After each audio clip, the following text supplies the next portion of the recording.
Ya, jangan dianggap dia itu orang yang rapuh, orang yang lebay. Enggak. Ini ada bukti-buktinya nih ya, coba bayangin. April ngechat anaknya, dibalasnya 1 Mei. Masih ditanyakan lagi. Pernah coba gak komunikasi sama anaknya? Udah pernah? Waduh, jangan ngomong kalau nggak pernah tahu. Betul ya? Ini Ruben masih konsisten.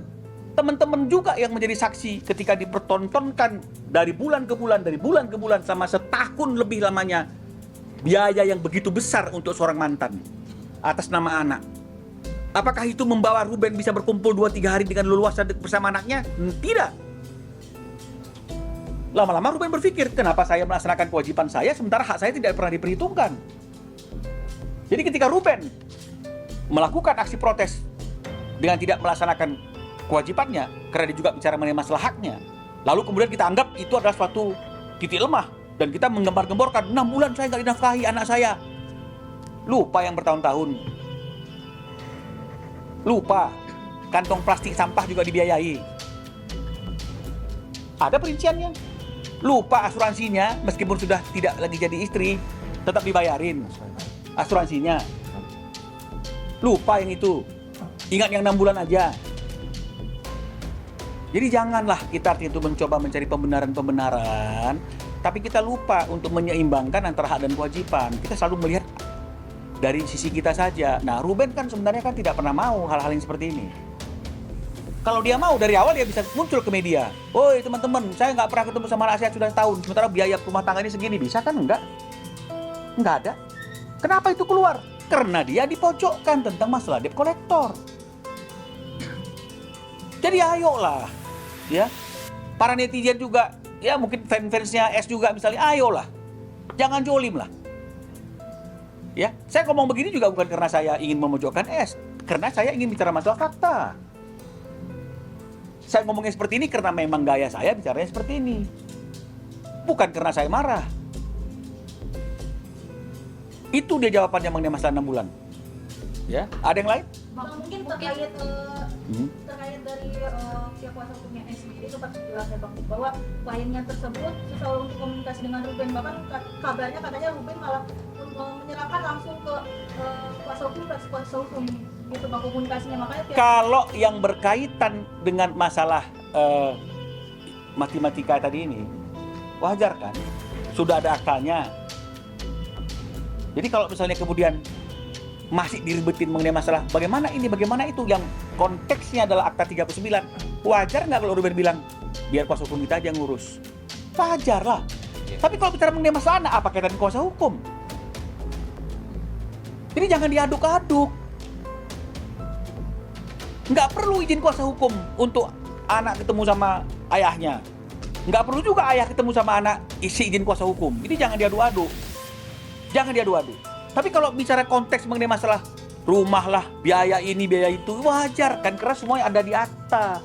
Kalau dibilang biar kuasa hukum dengan kuasa hukum kan wajar. Wajar nggak? Itu kan untuk mengurangi gesekan, untuk mengurangi yang namanya itu perseteruan yang nggak perlu karena sama-sama nggak paham akta. Karena mereka bukan ahli hukum. Tapi kalau anak apa perlu? Kuasa hukum dengan kuasa hukum. Jadi jangan digeneralisasi. Omongannya ini untuk masalah apa, tapi digeneralisasi untuk semua hal. Ini yang saya kurang sependapat saya. Bang, mungkin komunikasi yang diinginkan dari RO seperti apa sih? Karena kan S sendiri mengklaim kalau mau ketemu anak ya datang aja ke rumah gitu. Tapi kan nyatanya nggak pernah datang ke rumah dan lain-lain gitu. Ini ya, saya bacakan ini chatnya nih. Ini siapa nih yang ngomong nih? Robert. Ya, bukan masalah terganggu ketemu, nggak ada kok. Tapi ini kan bicara tentang sebagai orang tua, ya.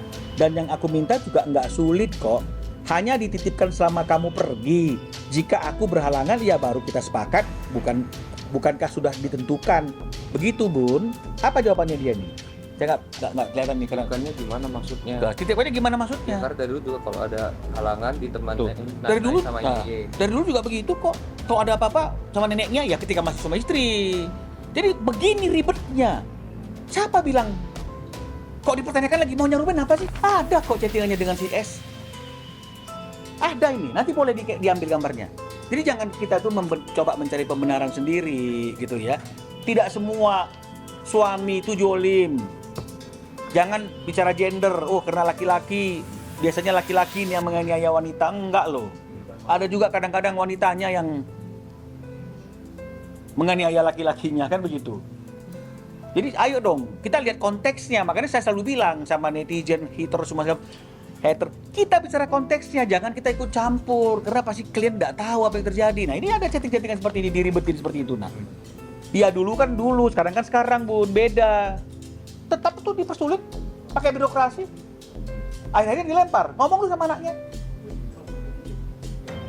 Habis gimana kalau anaknya nggak mau? Ada tuh di sini semuanya. Mana tuh yang anak? Kalau anaknya nggak mau, ada di sini. Nanti coba, ini tebel ini chattingannya.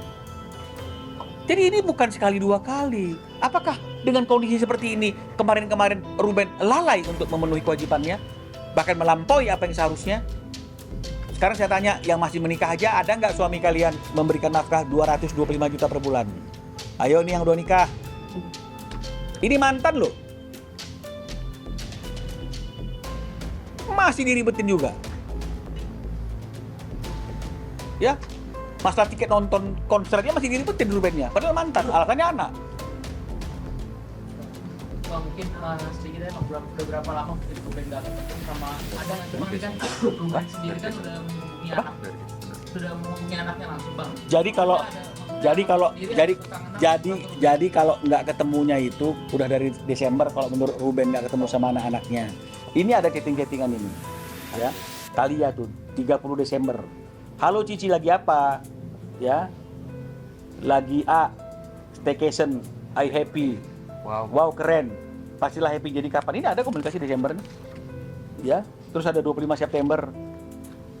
25 April. 25 April di chat lagi taliannya, jawabnya 15 Mei. Coba kalau kalian chat anak kalian, ngechatnya 25 April, jawabnya 1 Mei dan 15 Mei, apa reaksi kalian? Anak loh.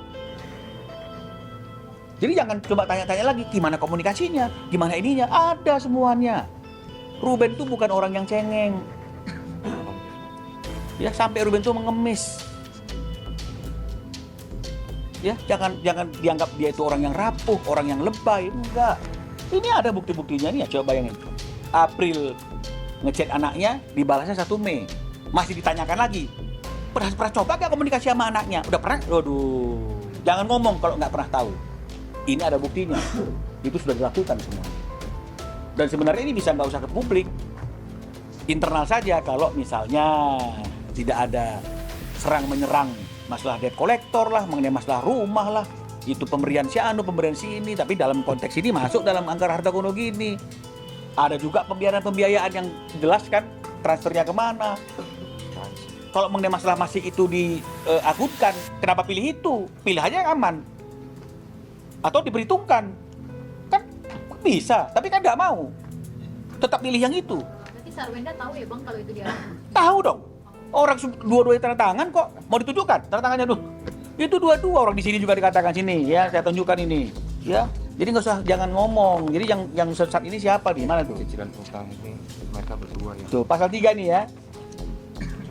Cicilan utang terhadap PT BCA ya, nomor akad sekian dengan hak tanggungan berupa sebidang tanah tadi itu Cilandak itu ya.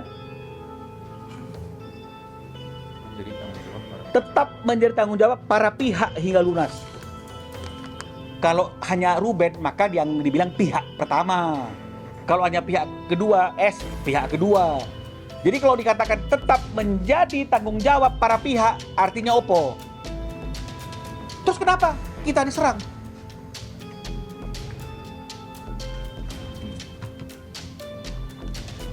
Kenapa diserang? Seperti yang saya bilang tadi itu gampang kok. Siapa yang mau take over itu? Atau dijual misalnya? Atau gimana caranya? Aset yang aman ini dijual, tutupin itu bagi dua. Aman kok kalau memang niat, tapi kan nggak mau. Ini tetap ingin dikuasai. Tapi tanggung jawab tetap dilemparkan ke salah satu pihak. Padahal perjanjiannya mengatakan sepenuhnya menjadi tanggung jawab para pihak. Masih juga dibilang kita disesat lah, menyesatkan lah, inilah segala macam. Nggak ngerti saya. Kita mau selesai kok. Surat kami ini memang udah dibalas, menolak. karena harus begini. Mana ada harta gonogiri itu masih dibebankan dengan kewajiban-kewajiban yang lain. Orang namanya juga sudah menjadi bagian masing-masing. Kalau kita pilih masih bermasalah, salah kita, betul nggak? Tapi kami menjurati ini sebenarnya kan sebagai salah satu wacana untuk adanya suatu komunikasi untuk mencari titik temu. Kami tidak preskon ketika melakukan somasi ini. Gak sempat baca? Dengerin aja. Klik icon text to speech, gak pakai ribet di okezone.com.